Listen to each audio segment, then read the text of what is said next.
Hello guys, আমি Subbu. So আজকে চলে এসেছি নতুন একটা ব্লগ নিয়ে।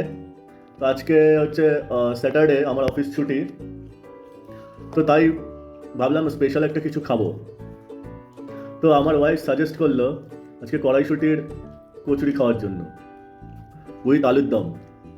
তো আমি বললাম ঠিক আছে চলো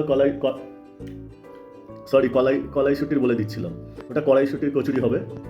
তো ঠিক আছে, কড়াইশুটির কচুরি খাবো আলুর দম দিয়ে।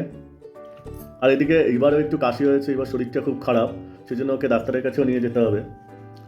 এনিওয়ে, এই ব্লগটা করার যেটা পারপাস সেটা হচ্ছে তোমাদেরকে এই কড়াইশুটির কচুরিটা কেমন হয়েছে এটাই দেখানোর জন্য ব্লগটা করেছি।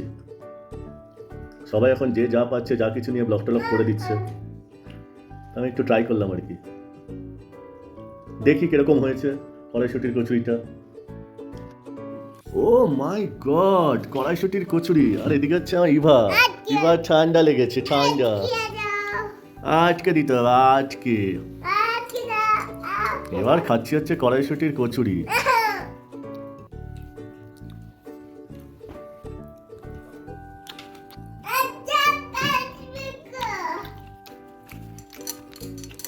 হুম,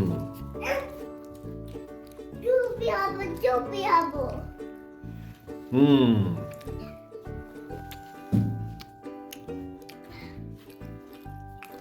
টেস্টটা বেশ ভালোই হয়েছে। অনেকদিন পরে খাচ্ছি কড়াইশুটির কচুরি। যাই হোক, এর জন্য আমার ওয়াইফকে অসংখ্য ধন্যবাদ। তো আজকে এই বলেই ব্লগটা শেষ করছি, আবার দেখা হবে পরবর্তীকালে। ভালো থেকো।